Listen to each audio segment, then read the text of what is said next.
Shalom. Shalom. Bapak, Ibu, dan saudaraku yang terkasih di dalam nama Tuhan Yesus Kristus, kami dari Yayasan Badan Kerjasama Marturia mengucapkan selamat hari Minggu bagi kita semua. Kita akan masuk ibadah Minggu, yaitu Minggu Pesta Pentakosta pertama. Mari kita persiapkan hati dan pikiran kita. Kita bersatu teduh sejenak.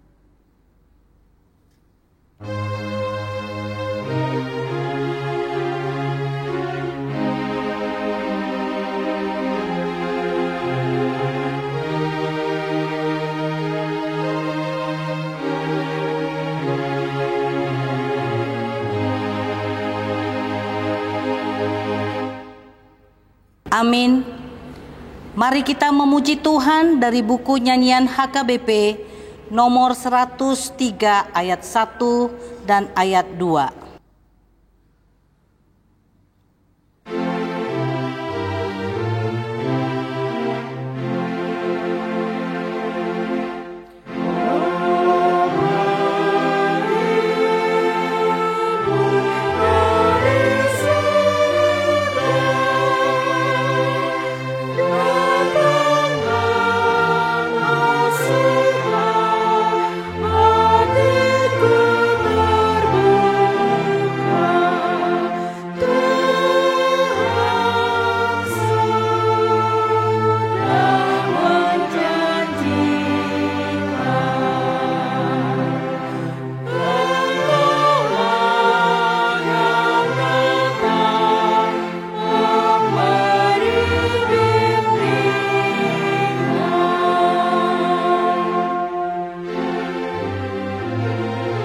Jemaat diundang bangkit berdiri.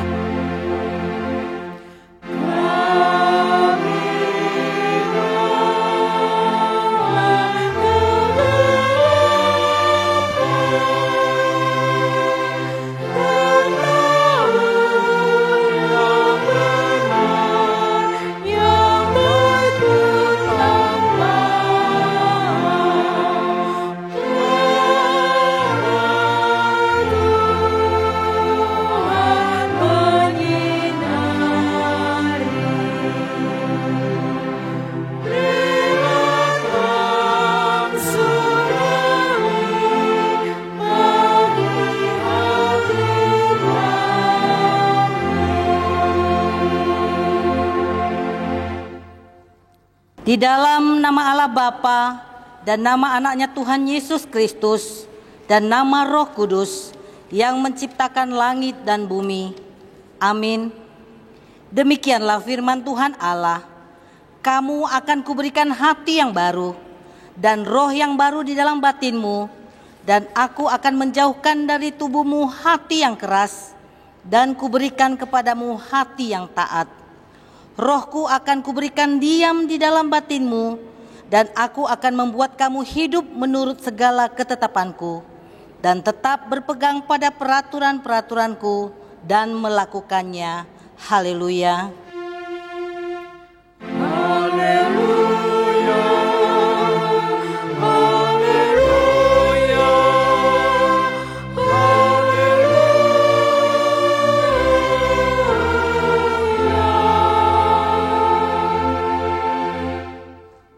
Marilah kita berdoa. Ya Tuhan Allah Bapa kami, Engkau yang mengajar dan menerangi hati orang-orang percaya melalui Roh Kudus. Bukalah mata hati kami juga dengan Roh-Mu, agar kehidupan kami sesuai dengan kehendak-Mu, dan hati kami penuh damai dan sukacita dalam Tuhan Yesus Kristus. Amin. Jemaat dipersilakan duduk. Mari kita memuji Tuhan dari buku nyanyian HKBP nomor 826 ayat 1.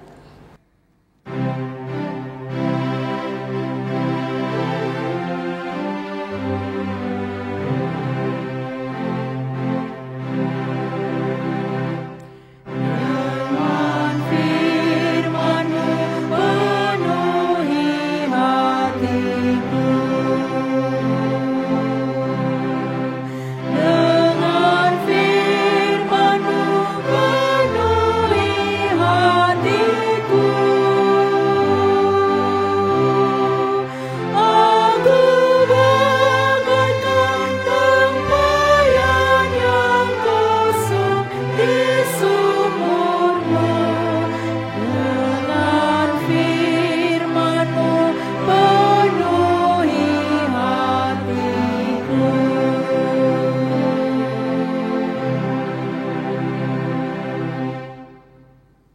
Marilah kita mendengar hukum Taurat Tuhan untuk hari Minggu ini dari 1 Yohanes 4 ayat 2. Begini bunyinya.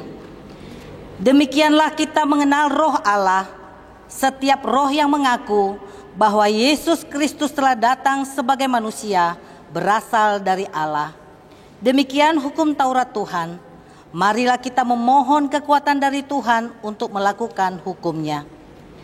Ya Tuhan Allah, kuatkanlah kami melakukan yang sesuai dengan hukum-Mu. Amin. Mari kita memuji Tuhan dari buku nyanyian HKBP nomor 675 ayat 1 dan ayat 2.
Jemaat diundang bangkit berdiri.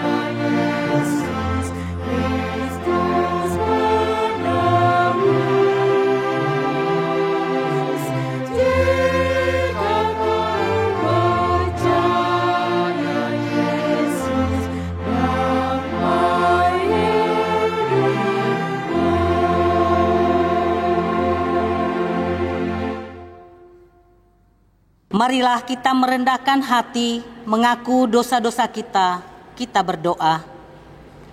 Ya Tuhan Allah Bapa kami yang Maha Kuasa, kami berseru dan memanggil nama-Mu karena kami susah dan gelisah mengingat segala dosa dan kejahatan kami. Kasihanilah kami orang berdosa ini, ya Tuhan Yesus Kristus. Engkau telah datang ke dunia menjadi manusia, mati dan bangkit kembali, serta naik ke surga untuk membela dan menyelamatkan kami. Kasihani dan kuatkan iman kami untuk bersyukur kepadamu. Ya Roh Kudus, penghibur orang yang berduka, sembuhkan segala penyakit dan penderitaan kami karena dosa.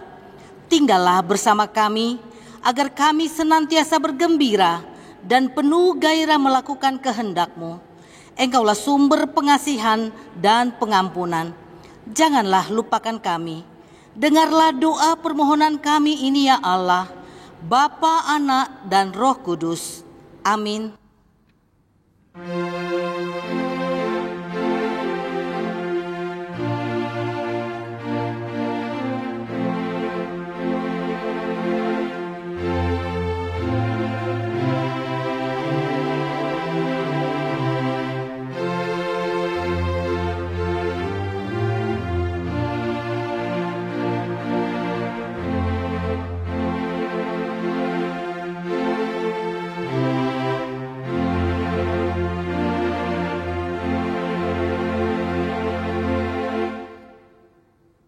Marilah kita mendengar janji Tuhan tentang pengampunan dosa. Siapakah yang akan menggugat orang-orang pilihan Allah? Allah yang membenarkan mereka. Siapakah yang akan menghukum mereka? Kristus Yesus yang telah mati, bahkan lebih lagi yang telah bangkit, yang juga duduk di sebelah kanan Allah, yang malah menjadi pembela bagi kita. Kemuliaan bagi Allah di tempat yang maha tinggi. Amin. Jemaat, kami persilakan duduk kembali. Mari kita memuji Tuhan dari buku nyanyian HKBP nomor 105 ayat yang pertama.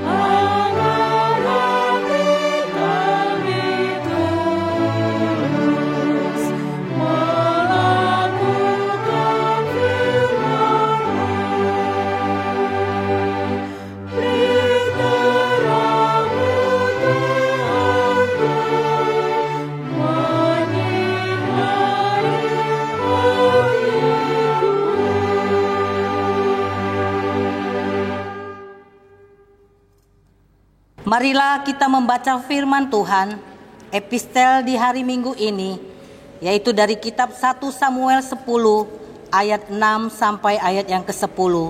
Kita baca secara responsoria. Maka roh Tuhan akan berkuasa atasmu, engkau akan kepenuhan bersama-sama dengan mereka, dan berubah menjadi manusia lain. Apabila tanda-tanda ini terjadi kepadamu, lakukanlah apa saja yang didapat oleh tanganmu, sebab Allah menyertai engkau. Engkau harus pergi ke Gilgal mendahului aku, dan camkanlah, aku akan datang kepadamu untuk mempersembahkan korban bakaran dan korban keselamatan. Engkau harus menunggu 7 hari lamanya, sampai aku datang kepadamu dan memberitahukan kepadamu apa yang harus kau lakukan. Sedang ia berpaling untuk pergi meninggalkan Samuel, maka Allah mengubah hatinya menjadi lain, dan segala tanda-tanda yang tersebut itu terjadi pada hari itu juga. Mari kita sama-sama membacanya. Ketika mereka sampai di Gibea dari sana, maka bertemulah ia dengan serombongan nabi. Roh Allah berkuasa atasnya, dan Saul turun kepenuhan seperti nabi di tengah-tengah mereka. Demikianlah pembacaan firman Tuhan. Berbahagialah orang yang mendengar firman Allah serta memeliharanya. Amin. Mari kita memuji Tuhan dari buku nyanyian HKBP nomor 465 ayat 1 sampai ayat kedua.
Jemaat diundang bangkit berdiri.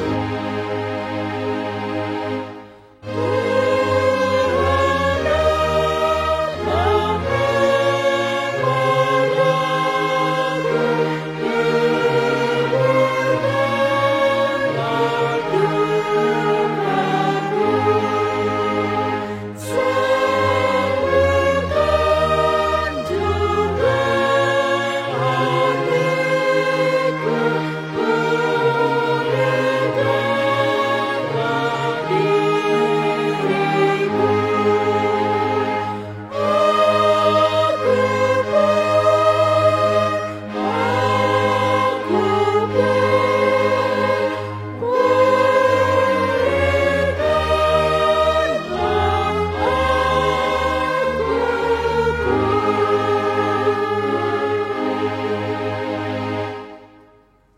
Marilah kita bersama-sama mengaku iman kepercayaan kita. Sebagaimana teman-teman seiman di seluruh dunia, kita bersama-sama mengucapkannya. Aku percaya kepada Allah, Bapa yang Maha Kuasa, Khalik langit dan bumi. Aku percaya kepada Yesus Kristus, Anaknya yang tunggal Tuhan kita, yang dikandung daripada Roh Kudus, lahir dari anak darah Maria, yang menderita sengsara di bawah pemerintahan Pontius Pilatus, disalibkan, mati dan dikuburkan, yang turun ke dalam kerajaan maut. Pada hari yang ketiga, bangkit pula dari antara orang mati, naik ke sorga, duduk di sebelah kanan Allah, Bapa yang Maha Kuasa. Dari sana akan datang kelak untuk menghakimi orang yang hidup dan yang mati. Aku percaya kepada Roh Kudus dan adanya satu gereja yang kudus, persekutuan orang kudus, pengampunan dosa, kebangkitan daging, dan hidup yang kekal. Amin. Jemaat dipersilakan duduk. Mari kita memuji Tuhan dari buku nyanyian HKBP nomor 461 ayat 1 dan ayat 2 sambil mengumpulkan persembahan.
Damai sejahtera Allah yang melampaui segala akal, kiranya mengawal hati saudara-saudara sekalian di dalam Kristus Yesus Tuhan kita. Amin. Selamat Hari Pentakosta, saudaraku. Selamat Hari Pentakosta. Selamat Hari Minggu. Selamat Hari Minggu. Bagaimana kabar semuanya? Baik-baik dan semuanya pasti dalam sukacita, bukan? Puji Tuhan. Dan dalam sukacita yang dari Tuhan, mari kita menerima firman Tuhan yang ditetapkan untuk Minggu Pentakosta yang pertama ini, yaitu dari Injil Yohanes pasal 20 ayat 19 hingga ayat 23. Saya bacakan untuk kita, mari kita simak dengan baik. Ketika hari sudah malam pada hari pertama minggu itu, berkumpullah murid-murid Yesus di suatu tempat dengan pintu-pintu yang terkunci karena mereka takut kepada orang-orang Yahudi. Pada waktu itu datanglah Yesus dan berdiri di tengah-tengah mereka dan berkata, "Damai sejahtera bagi kamu." Dan sesudah berkata demikian, Ia menunjukkan tangannya dan lambungnya kepada mereka. Murid-murid itu bersuka cita ketika mereka melihat Tuhan. Maka kata Yesus sekali lagi, "Damai sejahtera bagi kamu. Sama seperti Bapa mengutus aku, demikian juga sekarang aku mengutus kamu." Dan sesudah berkata demikian, ia mengembusi mereka dan berkata, "Terimalah Roh Kudus. Jikalau kamu mengampuni dosa orang, dosanya diampuni. Dan jikalau kamu menyatakan dosa orang tetap ada, dosanya tetap ada." Demikian firman Tuhan. Saudaraku yang dikasihi Tuhan Yesus Kristus, firman Tuhan yang menyapa kita hari ini bercerita tentang perjumpaan murid-murid dengan Yesus yang telah bangkit. Yesus berjumpa dengan murid-muridnya, itu merupakan salah satu bukti bahwa Yesus itu benar-benar bangkit. Tetapi bukan hanya itu, saudaraku. Perjumpaan ini bukanlah perjumpaan yang biasa. Biasanya kalau orang berjumpa ada beberapa kemungkinan yang terjadi. Ada perjumpaan yang berkobar-kobar. Itu biasanya perjumpaan dari orang-orang yang bersahabat. Atau mungkin mereka sudah lama tidak bertemu. Tetapi ada juga perjumpaan yang dingin, yang suam-suam kuku. Seperti banyak orang yang tidak saling mengenal. Tetapi ada juga perjumpaan yang saling menghancurkan. Seperti tawuran, seperti berkelahi. Tetapi perjumpaan Yesus dengan murid-muridnya ini adalah perjumpaan yang penuh makna dan membawa perubahan. Lalu pertanyaannya, apa rupanya yang terjadi pada perjumpaan Yesus dengan murid-muridnya itu? Saudaraku, kita tahu bahwa sesudah Yesus dikubur, murid-muridnya itu sangat ketakutan. Karena mereka melihat Tuhan atau guru mereka itu sudah dibunuh secara mengerikan. Maka mungkin kamilah yang akan menjadi buruan selanjutnya, itu pikir mereka.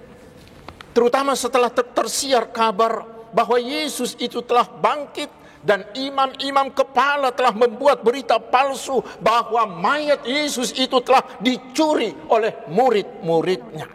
Maka mereka berpikir mereka akan segera menjadi tersangka.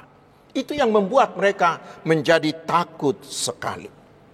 Tetapi saudaraku, ketika Yesus muncul, ketika Yesus hadir berjumpa dengan mereka, keadaan itu sontak berubah total. Ketika Yesus menyapa mereka dengan sapaan, "Damai sejahtera bagimu." Dan kemudian Yesus menunjukkan bekas penganiayaan di tangannya dan di lambungnya itu. Apa yang terjadi, saudaraku? Segera ketakutan mereka langsung hilang dan berubah menjadi sukacita. Itulah perjumpaan yang mengubah ketakutan menjadi sukacita. Saudara-saudaraku, seharusnya itulah yang harus terjadi bagi kita. Siapa yang sudah bertemu dengan Tuhan Yesus pasti akan mengalami perubahan keadaan. Dari ketakutan berubah menjadi keberanian. Dari kegalauan berubah menjadi sukacita. Dari otak yang mumpet akan menjadi otak yang terang benderang. Dari jalan yang buruk akan nampak jalan yang lapang. Lalu pertanyaan berikut, bagaimana itu terjadi? Yaitu ketika Yesus memberi kita damai sejahteranya. Damai sejahtera, eirene, salom.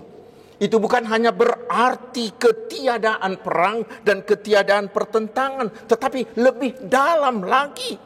Di mana ada keserasian, di mana ada keutuhan, kebaikan, kesejahteraan, dan keberhasilan di segala bidang kehidupan. Itulah shalom. Lalu sekarang bagaimana dengan kita? Apakah kita juga sudah mengalami perjumpaan yang benar dengan Tuhan Yesus? Apakah kehadiran kita di gereja setiap minggu sudah membuat kita mengalami perjumpaan yang benar dengan Tuhan Yesus? Apakah ketika kita membaca Alkitab atau berdoa atau bermeditasi setiap hari kita mengalami perjumpaan dengan Yesus? Dan jika sudah mengalaminya, selanjutnya mari tanya dirimu, perubahan apakah yang sudah terjadi dalam diri kita dalam setiap perjumpaan itu? Perjumpaan sejati dengan Tuhan Yesus akan menghasilkan perubahan suasana hati. Perubahan duka berganti menjadi suka. Perubahan takut berganti menjadi keberanian. Perubahan gelap berubah menjadi terang. Itu hal yang pertama, saudaraku. Tetapi masih ada hal yang lain. Perjumpaan dengan Tuhan Yesus itu mengubah arah hidup. Murid-murid itu berkumpul di satu tempat agar mereka bisa tetap bersama-sama. Supaya mereka jangan mudah dihancurkan oleh kekuatan-kekuatan dari luar mereka. Tetapi pintu yang tertutup itu menandakan mereka ingin menyendiri, ingin eksklusif. Mereka ingin hidup untuk dirinya sendiri. Tetapi saudaraku, setelah mengalami perjumpaan dengan Tuhan Yesus, ketika Tuhan Yesus mengatakan ucapan tadi, damai sejahtera bagi kamu, dilanjutkan lagi dengan sapaan, sama seperti Bapa mengutus aku, demikian juga sekarang aku mengutus kamu, di ayat 21. Lihat saudaraku, murid-murid itu langsung berubah lagi. Dan hal ini telah pernah didoakan Yesus kepada Bapanya di Yohanes 17 ayat 18.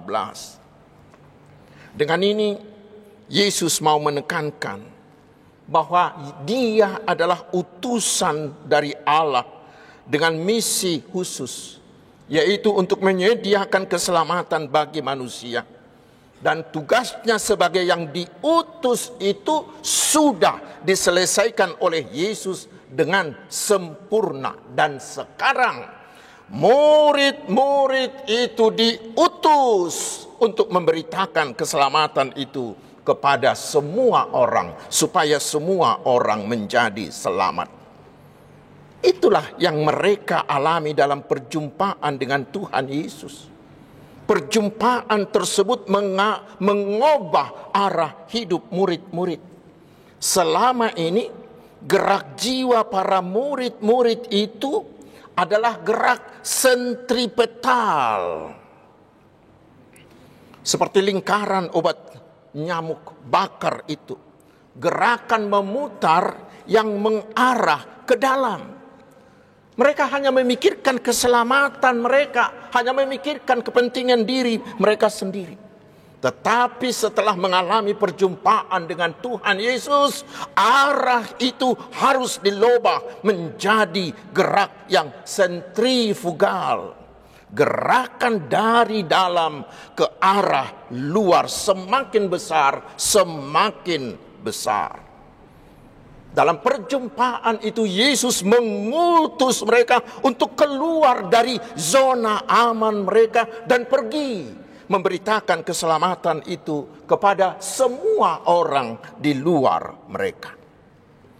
Saudaraku, ucapan Yesus dalam perjumpaan dengan murid-muridnya ini mengingatkan kita dan mengingatkan seluruh gereja sebagai orang percaya di seluruh dunia ini. Apakah sebenarnya tugas utama kita di dunia ini? Bila Tuhan mendirikan gerejanya di tempat kita masing-masing, apakah seharusnya tugas utama kita? Tugas utama kita adalah tugas pengutusan Tuhan Yesus Kristus ini. Ini yang sering disebut sebagai amanat agung Tuhan Yesus, yang tertulis di Matius 28 ayat 19 hingga ayat 20. Itulah tugas penginjilan. Dan Paulus mengatakan bahwa tugas memberitakan Injil ini bukanlah pilihan, melainkan adalah keharusan, adalah kewajiban. Bahkan Paulus mengatakan, bila tidak kita lakukan, maka kita akan celaka. 1 Korintus 9 ayat 16. Sehingga ingat saudaraku, kita ini adalah utusan. Kita ini adalah duta Allah di seluruh dunia ini. Apa tugas kita di seluruh dunia ini? Yaitu memberitakan kepada semua orang dan kepada seluruh dunia ini bahwa keselamatan sempurna telah tersedia di dalam Tuhan Yesus, dan mengajak mereka agar mau menerimanya dengan iman percaya. Dengan memberitakan Injil keselamatan Yesus, kita juga menyebarkan damai sejahtera yang dari Tuhan Yesus kepada semua orang. Saudaraku, perjumpaan ini hendaknya mengingatkan kita, bahkan mungkin menegur kita semua secara pribadi dan juga secara institusi gereja.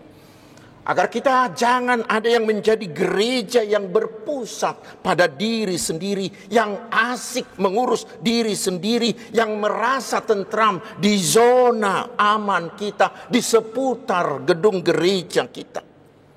Tetapi kita hari ini diutus menjadi gereja yang sentrifugal, yang harus keluar dari gedung gereja ke arah ke masyarakat, kepada orang-orang yang belum mengenal Tuhan Yesus. Dan hari ini mari kita bertanya kepada diri kita masing-masing, apa yang telah saya lakukan sebagai utusan, sebagai duta Tuhan Yesus di dunia ini?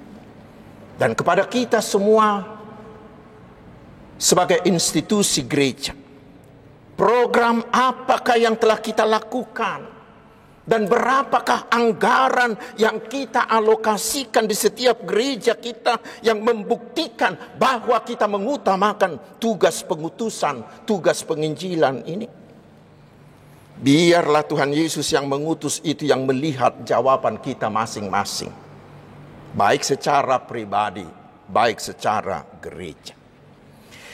Tetapi selanjutnya, Yesus menyadari bahwa tugas itu tidaklah mudah. Dan tidaklah mudah mengubah murid-murid itu dari ketakutannya itu. Karena itulah Yesus melanjutkan ucapannya. Terimalah Roh Kudus. Terimalah Roh Kudus. Yesus memberikan rohnya kepada mereka. Dan apa hasilnya? Sangat-sangat luar biasa. Walaupun keluar biasaan ini barulah terang benderang sesudah hari turunnya Roh Kudus pada hari Pentakosta itu. Di sana kita melihat perubahan yang luar biasa. Para murid yang sudah keluar dari zona amannya itu, dengan keberanian yang luar biasa, mereka bersaksi di hadapan banyak orang yang ketika itu berkumpul di Yerusalem dalam rangka hari Pentakosta. Mereka bukan lagi manusia biasa, bukan lagi manusia yang takut-takut, tetapi mereka telah berubah menjadi orang-orang pemberani.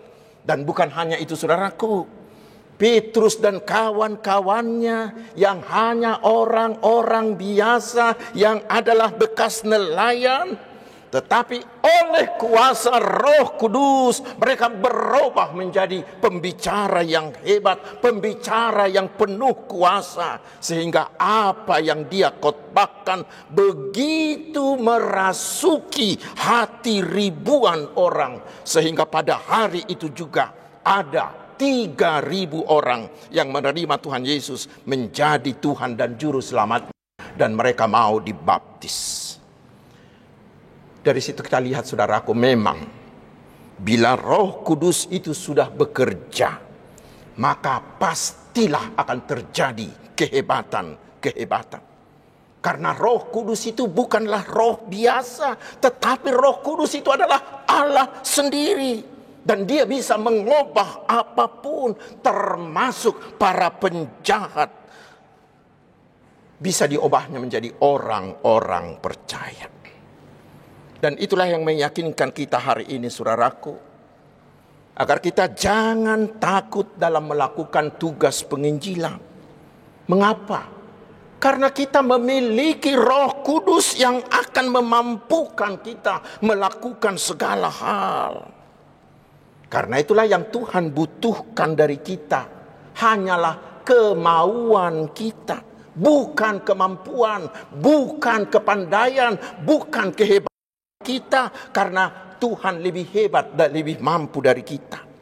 Tetapi kemauan kita. Karena itu hari ini dari kita Tuhan hanya meminta kita semuanya mengatakan, di sini aku Tuhan, utuslah aku. Dan selanjutnya Roh Kudus Tuhan yang akan bekerja. Itu meyakinkan kita juga agar kita terus-menerus membuka diri kita dikuasai dan dikendalikan oleh Roh Kudus. Jika kita sudah memberikan hidup kita, diri kita, seluruh kepribadian kita dikuasai Roh Kudus itu, rasakanlah. Akan terjadi kehebatan-kehebatan dalam dirimu, akan terjadi kehebatan-kehebatan dalam hidupmu. Namanya Roh Kudus, dia dapat mengubahmu menjadi orang yang luar biasa. Tetapi masih ada lagi yang menarik dari perikop ini, saudaraku. Kita baca di ayat 23. Di sana Tuhan Yesus mengatakan, jikalau kamu mengampuni dosa orang, dosanya diampuni. Dan jikalau kamu menyatakan dosa orang tetap ada, dosanya tetap ada. Tetapi pertanyaannya, apakah itu berarti bahwa kuasa mengampuni dosa itu diberikan oleh Tuhan Yesus kepada murid-murid atau kepada kelompok-kelompok tertentu? Saudaraku, sama sekali tidak. Yang berhak mengampuni dosa hanya satu, yaitu Tuhan Yesus. Lalu apa arti kalimat ini?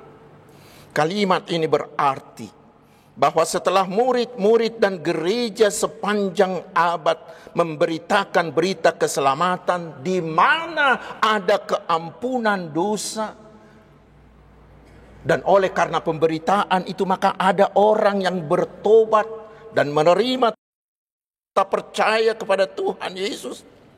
Disitulah kita harus memberi jaminan kepadanya bahwa dosanya pasti sudah diampuni. Oleh siapa? Oleh Tuhan Yesus yang sudah dia terima menjadi juru selamatnya itu. Tetapi kita juga harus mengatakan kepada orang-orang yang tidak mau menerimanya, atau kepada orang-orang yang sudah menerimanya tetapi kemudian menyalahgunakannya atau murtad, maka kita harus mengatakan, gereja harus mengatakan kepada mereka bahwa dosa-dosa mereka akan tetap, alias tidak akan diampuni. Karena itu saudaraku, di hari Pentakosta ini kita diingatkan, biarlah setiap perjumpaan kita dengan Tuhan Yesus mengubahkan kita dari orang-orang yang takut menjadi orang-orang yang berani, menjadi orang-orang yang penuh sukacita.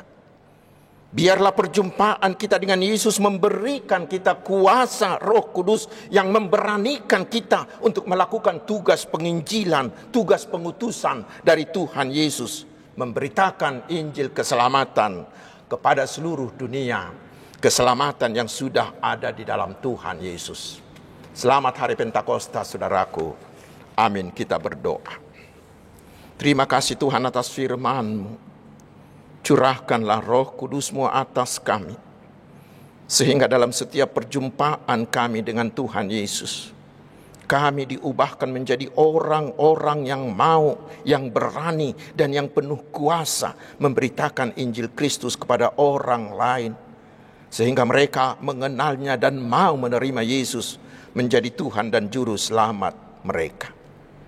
Dan hari ini kami memohon ya Tuhan, berikanlah kuasa Roh-Mu kepada hamba-hamba-Mu, terutama para penginjil dimanapun. Berikanlah keberhasilan atas usaha mereka, seperti yang Tuhan lakukan di hari Pentakoste yang pertama itu, agar semakin banyak orang bertobat menerima Yesus dan menerima kerajaan-Mu, sehingga kerajaan-Mu semakin meluas. Ya Tuhan, berkatilah kami umat-Mu ini di semua bidang kehidupan kami. Biarlah Roh Kudus-Mu menjadi penasihat kami menghadapi semua masalah dalam hidup ini, sehingga hati kami tetap dicerahkan dan tetap dalam sukacita. Berkatilah bangsa kami, terutama dalam menjelang pemilihan umum tahun depan. Jauhkanlah para pemecah belah yang membawa politik identitas dan politik sektarian di negara ini. Tetapi jagailah bangsa ini, agar kami tetap solid bersatu dan pemilu dapat berjalan dengan lancar, dengan baik, dan dengan jujur dan adil. Terima kasih ya Allah Bapa, Anak, dan Roh Kudus. Amin. Saudaraku yang dikasihi Tuhan Yesus Kristus, mari kita bernyanyi dari buku nyanyian HKBP nomor 641A sambil kita mengumpulkan persembahan kita.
Jemaat kami undang untuk bangkit berdiri.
Marilah kita berdoa menyerahkan persembahan kita kepada Tuhan.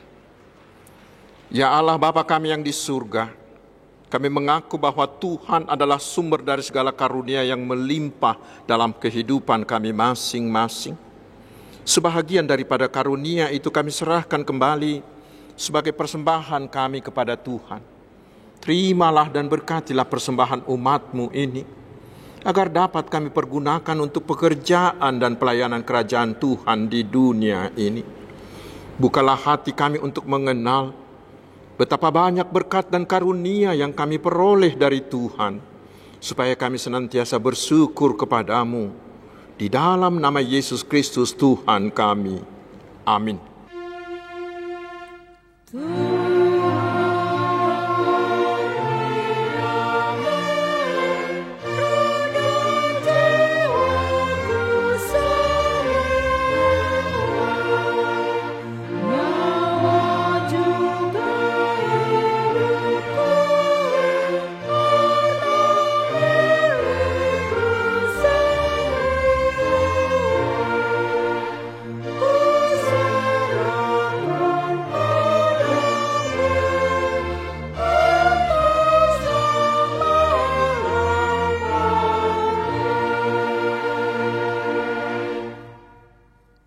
Ya Tuhan Allah Bapa kami, tidak ternilai besarnya anugerah-Mu kepada kami karena Roh Kudus Engkau menganugerahkan kepada kami orang-orang yang hina ini.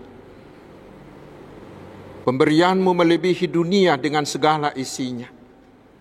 Kami berterima kasih dan memuji nama-Mu karena kebesaran dan kemuliaan yang Engkau nyatakan kepada kami.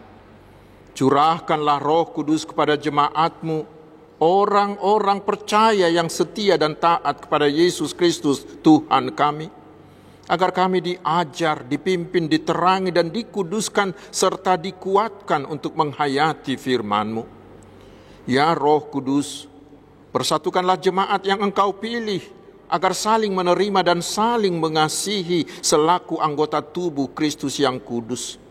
Sinari dan terangilah hati kami, agar kami mengenal segala dosa dan kesalahan kami, dan agar kami agar kami setiap hari disucikan dan diperbaharui, serta layak bersekutu di dalam jemaat-Mu yang kudus dan am. Tolonglah kami agar tetap menyadari bahwa kami telah diperdamaikan dengan Allah. Dengan penuh keyakinan kami dapat berseru, Bapa kami di dalam Tuhan Yesus Kristus. Limpahkanlah rupa-rupa karunia kepada jemaat-Mu, agar semakin bertambah banyak pemberita Injil, pengajar, dan yang rela mengasihi sesamanya manusia. Terangi dan berkatilah persekutuan orang Kristen di gedung gereja, di sekolah, dan di rumahnya masing-masing, agar mereka sadar akan persekutuan di sorga kelak. Bangunkanlah orang yang tertidur, dan berilah kekuatan kepada orang yang lemah. Sadarkanlah orang fasik dan yang tegar hati, supaya mereka bertobat dan meninggalkan kejahatan mereka. Berilah hikmat-Mu kepada orang yang rendah hati, dan hiburkanlah orang yang sengsara dan menderita, agar mereka tidak dicemoohkan oleh dunia ini. Lindungi dan tinggallah bersama orang yang teraniaya karena iman kepada Kristus, agar mereka tidak khawatir akan bagaimana dan apa yang harus mereka katakan. Bimbinglah pemerintah, penguasa, dan raja, agar mereka bertindak adil dan takut akan hari penghakiman-Mu kelak. Kuatkan iman kami, agar kami selalu yakin bahwa segala dosa kami telah diampuni, dan kami akan Engkau antar kepada kehidupan yang kekal. Teguhkanlah pengharapan yang hidup di hati kami, agar kami yakin bahwa walaupun sesudah kulit tubuh ini sangat rusak, tanpa daging pun kami akan melihat Allah yang membangkitkan kami kembali dalam Yesus Kristus Tuhan kami. Bapa kami yang di sorga, dikuduskanlah nama-Mu, datanglah kerajaan-Mu, jadilah kehendak-Mu di bumi seperti di sorga. Berikanlah kami pada hari ini makanan kami yang secukupnya, dan ampunilah kami akan kesalahan kami, seperti kami juga telah mengampuni orang yang bersalah kepada kami. Dan janganlah membawa kami ke dalam pencobaan, tetapi lepaskanlah kami daripada yang jahat.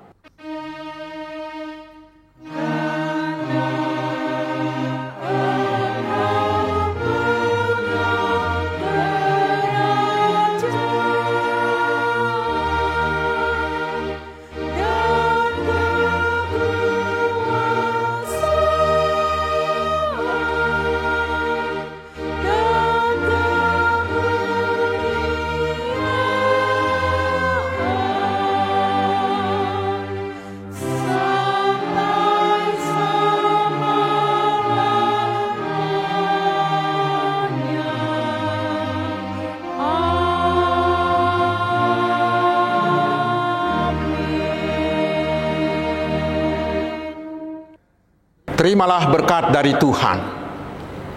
Tuhan memberkati engkau dan melindungi engkau.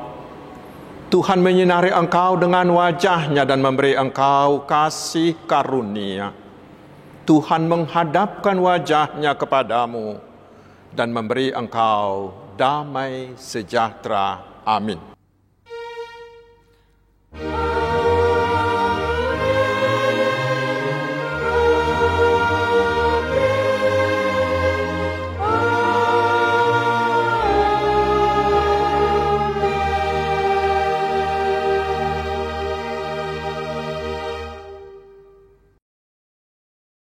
Selamat Hari Pentakosta, Tuhan Yesus memberkati.